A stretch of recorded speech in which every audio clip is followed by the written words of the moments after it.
Olá, pessoal, muito boa tarde. Hoje, quarta-feira, dia 10 de janeiro, eu vou conversar com um colunista de Veja, Augusto Nunes. Augusto, boa tarde, tudo bem? Boa tarde, tudo bem, Nicole? Tudo ótimo, É sempre um um prazer prazer. conversar com você. É meu, é meu.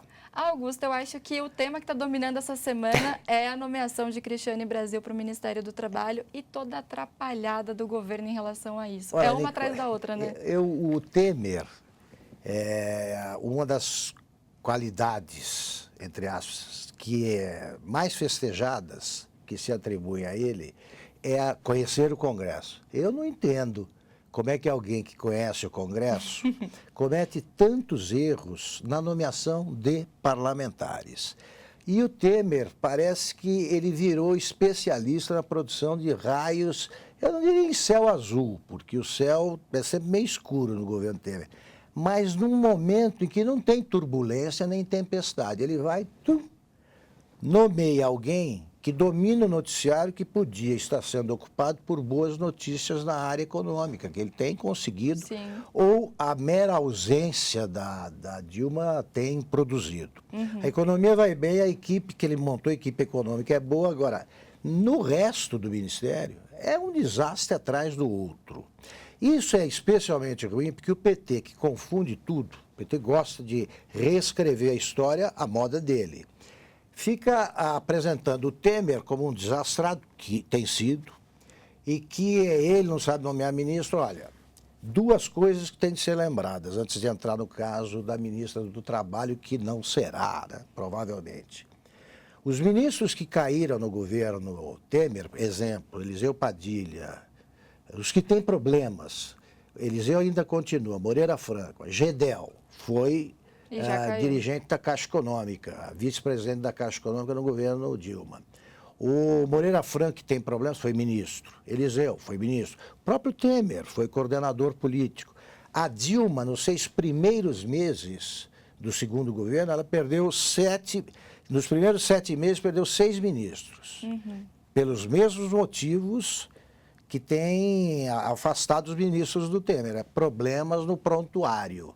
Agora, ele vai me escolher uma ministra do Trabalho que tem problemas trabalhistas, é complicado. É piada pronta. Piada Como pronta. diz Lilian Vitfib, é piada Piada pronta. pronta. Aliás, no governo Dilma, o primeiro a cair foi o Pedro Novaes, ministro do Turismo, que fazia, acho que, turismo sexual no Maranhão, porque ele conseguiu fazer uma festa de arromba, como ele próprio deve dizer, num motel. E pagou com dinheiro do Congresso. Quando ele era deputado e virou ministro, caiu. Aliás, ela nomeou um ministro do Turismo que fez aquela produção de fotos com a Miss Bumbum. Está me processando. Que te processou, né? Me processou. Porque ele tem direito ao esquecimento. Perfeito, daquelas fotos que não tem como serem esquecidas. Agora, né, olha a confusão que ele arrumou com a Cristiane Brasil.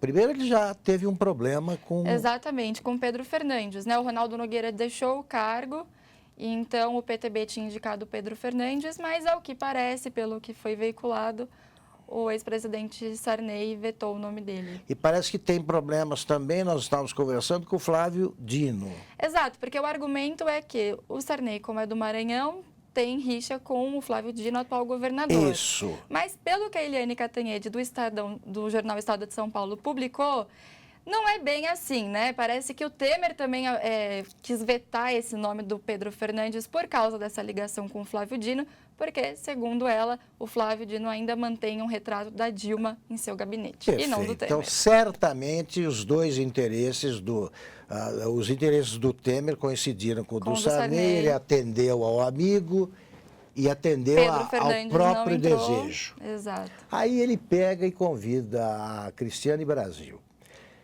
O que me espanta, Nicole, é que ele está escolhendo um ministro que é interino, vai ficar até abril, porque ela certamente vai disputar alguma eleição e tem de se desincompatibilizar. Para ficar esse período, todo presidente sensato nomeia o secretário-geral do Ministério, porque o secretário-geral já sabe quais são os problemas que existem, já sabe dos planos em andamento. Então, o secretário-geral fica lá, tomando conta da casa até a chegada do ministro, que vai ficar também pouco tempo, mas um pouco mais, até o fim do mandato.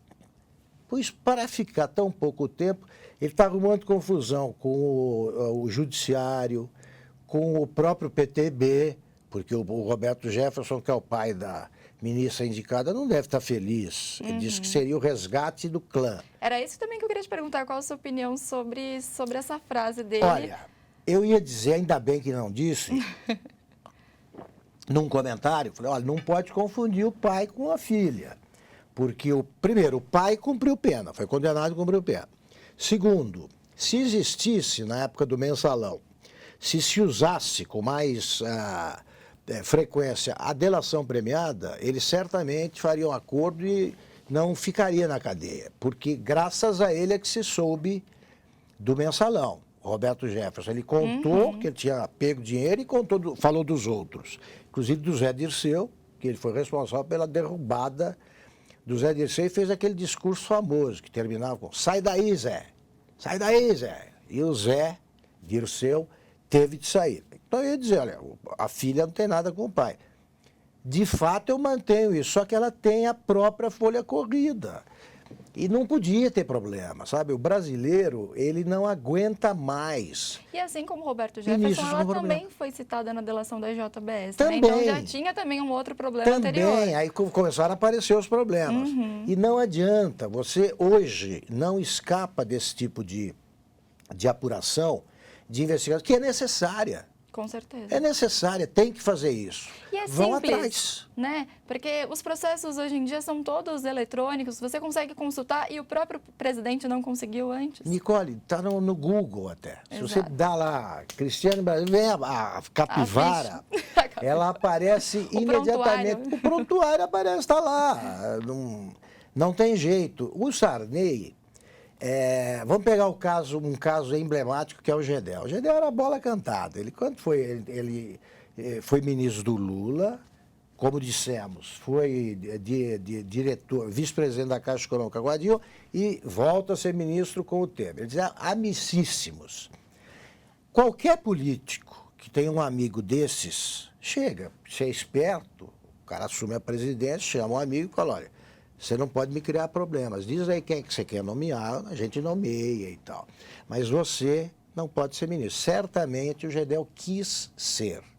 O que foi uma imprudência para ser elegante, usar palavras elegantes.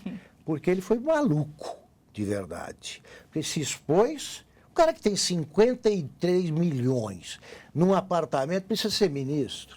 E ele caiu muito antes disso tudo, dessa quantia toda aparecer. Você me contou agora quando a gente estava conversando. Caiu em novembro de 2016 por causa de um outro ministro, Marcelo Calero, que era da Cultura. Exatamente, aquele prédio. Exatamente. Que história era do IFAM, muito né? mal contada, muito mal contada. Ele era dono que também. Ele tentou embargar uma obra, enfim. Numa área histórica. Exato. Numa área histórica. Ele, só ele, para conseguir fazer tanta atrapalhada, para nomear, o Temer é imbatível. Agora, para fazer atrapalhada, o ministério dele é campeão.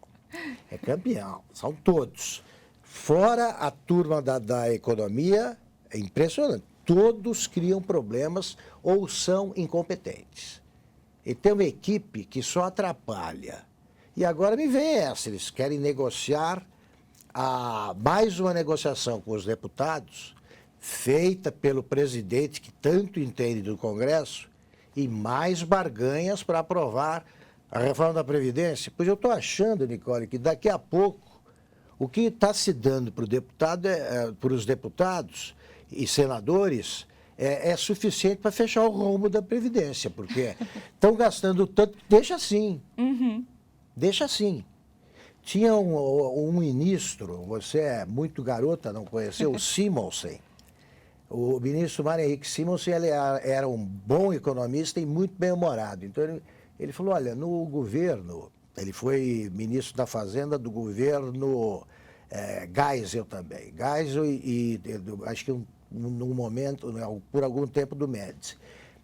Ele segurava o dinheiro e chegava o Andreasa, que era ministro que queria fez a ponte de Rio-Niterói, Transamazônica e queria dinheiro. Então ele falava, tem a turma que segura e a turma que gasta. Pra você ver como esse problema é antigo. Ele falou, eu estou querendo criar estou sugerindo ao presidente que crie a comissão das comissões. vai cuidar só das comissões que quem quer construir está levando dinheiro. Aí o cara chega para mim e fala, olha, eu quero 15 bilhões para fazer uma ponte que vai do Rio a Niterói. Aí eu falo para ele, ó, qual é a tua comissão? Sim, 100 milhões? Então leva só a comissão e não precisa construir a ponte. Você economiza, não constrói um elefante branco, não é o caso da ponte, mas foi caríssima. A Transamazônica foi uma inutilidade, que não funciona. Ele falou, e gasta menos. É isso aí, o Temer ia fazer o seguinte, a reforma da Previdência vai economizar esse ano tanto, então eu não vou pagar para os deputados, eu economizo mais. É isso. E para a gente encerrar essa conversa, Augusto, o Tribunal Regional Federal da 4ª Região, que é quem vai julgar o ex-presidente Lula no próximo dia 24, soltou uma nota falando que não vai prendê-lo até que todos os recursos se extinguem na segunda instância. Perfeito. E você tem uma análise muito curiosa sobre esta nota, não? Olha só, o PT espertamente já vai, como as manifestações não seriam do tamanho que eles imaginaram no começo, tanto que eles prometeram uma mobilização nacional, depois isso caiu para 2 manifestações em Porto Alegre e em São Paulo, e mesmo assim eles pressentiram que não iria muita gente. Caiu no colo deles essa nota, porque eles vão dizer que o comparecimento não foi grande porque eles atingiram o objetivo, que era manter o Lula em liberdade. Isso é uma esperteza pelo seguinte, os desembargadores do tribunal, eles mandaram 2 recados com essa nota. A primeira, que foi destinada a esvaziar mesmo o movimento, foi o seguinte, ele não vai ser preso, porque ele não pode ser preso.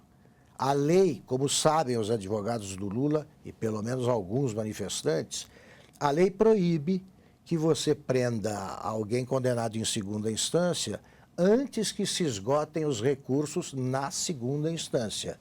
E os advogados do Lula já têm prontos os tais pedidos de embargo declaratório e embargo infringente. Isso só atrasa o processo, mas impede a prisão. Esse é um recado. O segundo recado, que eu acho que o PT não entendeu, não quer entender, é o seguinte, eles não soltariam essa nota se eles não fossem condenar por 3-0 o Lula, manter a condenação por 3-0. E isso é péssimo para o Lula, porque imediatamente já entra na lei da ficha limpa.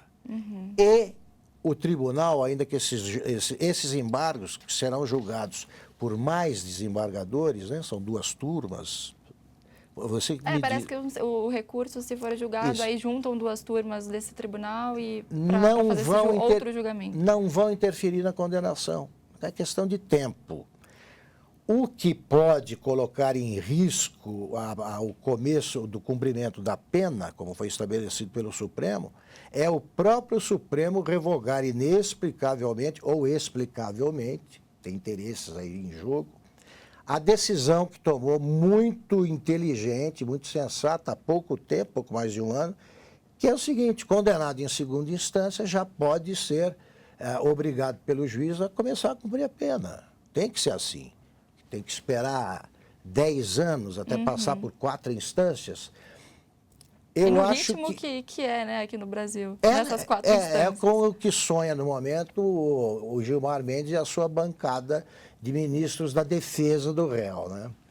Eu acho que nada disso vai acontecer, vão adiar a prisão do Lula. Agora, o tribunal só precisava incluir nessa nota o seguinte, mas também é óbvio, né? Todos são iguais perante a lei. Ex-presidentes da República, por que não podem ser presos? São presos em outros países, já prenderam primeiros ministros na Itália. O presidente Fujimori do Peru, ex-presidente, também condenado por crime comum, ficou um tempão na cadeia. Coreia do Sul também recentemente prendeu o presidente. Eles prendem. Isso é normal, o Brasil precisa aprender. Por enquanto tá bom, já está começando um combate à corrupção mais duro. Um dia aprende a ser mais civilizado, ainda não é, infelizmente. Augusto, muito obrigada por essa conversa. Obrigado a você, Nicole, foi um prazer. Prazer é todo meu. E muito obrigada a você que nos acompanhou aqui nesse Estúdio Veja. Até a próxima.